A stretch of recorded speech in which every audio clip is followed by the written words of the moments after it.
ابھی یہاں سے کار کی ایک ریلی گزری تھی اور وہ 3-4 دن گلگت میں رکی رہی کیونکہ یہ سڑکیں بہت خراب تھیں. آپ نے دیکھا تھا کیا حالت تھی اس وقت سڑکوں کی؟ اس کی حالت اس وقت میں بہت خراب تھا سڑک کی.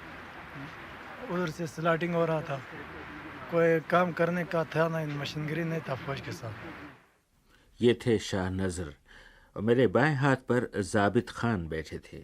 چہرے سے نظر آتا تھا کہ سمجھدار اور باشعور ہیں. میں نے ضابط خان سے پوچھا کہ یہاں کوہستان میں اس نالا دوبیر کے آس پاس رہنے والے لوگ عام طور پر کیا کرتے ہیں؟ لوگ زمیندار پولیشن لوگ زمیندار کر رہا ہے اور بعض لوگ دکانداری بھی کر رہا ہے. اس بازار میں جو ہے باہر کے لوگ بھی زیادہ ہے. سوات چار باغ والا اپنا کوہستان والا توڑا ہے تاکہ یہ لوگ تجارت زیادہ نہیں جانتا ہے, تو اس لیے یہ لوگ زمیندارہ کرتا ہے اور جنگلوں کا کام کرتا ہے, جنگل کاٹ کر وہ بیچتا ہے. یہاں بچوں کی تعلیم کا کیا حال ہے؟ بچوں کا تعلیم کا کچھ پروگرام ایسا سیٹ نہیں ہے. دور دور اسکول ہے, نزدیک نہیں ہے, تو اس وجہ سے بچے جو ہے وہ تعلیم سے بغیر رہتا ہے. تعلیم کا کوئی پروگرام اچھا نہیں ہے. نوجوان یہاں خالی وقت میں کیا کرتے ہیں؟ نوجوان بس یہ فضول پھرتا ہے اور زمیندارہ کا کام کرتا ہے اور کچھ جنگلوں کا کام کرتا ہے. یہاں جرائم تو نہیں؟ نہیں, مار پیٹ چوری مار ڈاکہ؟ پیٹ نہیں, چوری وغیرہ نہیں, اور آپس میں جو ہے لڑائی ہو سکتا ہوتا ہے, قتل وغیرہ کرتا ہے آپس میں. یہ تو یہاں پرانا قصہ ہے. آپ پرانا بہت پرانا ہے, یہ والی سوات کا وقت سے آگے. ضابط خان نے مجھے ایک دلچسپ بات بتائی. انڈس کوہستان کے علاقے میں سیاسی طور پر بااثر لوگ کون ہیں؟ میرے اس سوال کے جواب میں انہوں نے 2 خاندانوں کا ذکر کیا. کہنے لگے ادھر جو ہے یہ کوہستان 2 حصوں میں تقسیم ہے, ایک ملک سید احمد اور ایک ملک علی ملا, ان دونوں میں تقسیم ہوتا ہے والی سوات کا وقت سے. اور ابھی وہ لوگ اس پارٹی میں, ایک پارٹی میں اگر دوسرے پارٹی میں. تو ابھی علی ملا ملک کا لڑکا جو ہے وہ ایم پی اے پھر مشیر بنا ہوا ہے, اور ملک سید احمد کا لڑکا جو پیپل پروگرام میں ایڈمنسٹریٹر ہے ضلع کا, پارٹی کا صدر بھی رہا تھا, ابھی ایڈمنسٹریٹر بن گیا ہے, اور دوسرا مشیر ہے. وہ دونوں دوبیر کا ہے, دونوں بڑے. اور یہ کوہستان جو ہے ان کا والی سوات کا وقت بھی یہ سے رہا تھا, ابھی وہ پاکستان میں بھی وہ یہ سب ہو رہا ہے. دوبیر میں کیا سیاسی سرگرمیاں بہت ہیں؟ سیاسی سرگرمی زیادہ ہے کیونکہ کوہستان کا بڑی جو ہے وہ دونوں دوبیر میں ہے, تو دونوں خاندان دوبیر میں رہنے والا ہے, تو اس لیے سیاسی ادھر زیادہ ہے سرگرمی. شہر دوبیر اس جگہ سے جہاں یہ نالا ہے تقریباً 25 کلومیٹر دور ہے. میرے سامنے شاہراہ قراقرم تیزی سے مڑ کر نالا پار کرتی تھی اور سڑک پر اکا دکا گاڑیاں چل رہی تھیں. اب میری گفتگو عبدالودود صاحب سے ہو رہی تھی. میں نے ان سے پوچھا کہ آپ کیا کرتے ہیں؟ ہم تو یہ PWD میں ٹھیکیداری کاروبار کرتے ہیں. یہ ان سڑکوں اور پلوں کی مرمت سے کوئی تعلق ہے آپ؟ جی جناب. کیا حال ہے سڑکوں کا؟ پہلے کیسا تھا, اب کیسی ہے؟ پہلے سے ابھی اس وقت بہت خراب ہو گیا یہ بڑا روڈ, اور باقی چھوٹے روڈوں پہ تو کوئی توجہ بھی نہیں دیتا. ان کے علاوہ جو ہے نا باقی صحیح تعمیرات بھی کہیں سیٹ نہیں ہے. چائے خانے کے سامنے بہت سے لوگ جمع ہو گئے تھے. میں نے ان میں ایک ہونہار چہرہ دیکھا اور پوچھا, آپ نے تعلیم پائی ہے کیا؟ نہیں, تعلیم نہیں کیا. کیا نام ہے آپ کا؟ عمر خان. عمر خان, آپ کیا کرتے ہیں یہاں کوئی دکان کا کاروبار کرتا ہے. آپ کے بال بچے ہیں؟ نہیں. کتنا کما لیتے ہیں آپ مہینے بھر میں؟ مہینے میں بس 1000-1200 روپے. اور آپ کا اپنا مکان ہے یا والدین کے ساتھ رہتے ہیں؟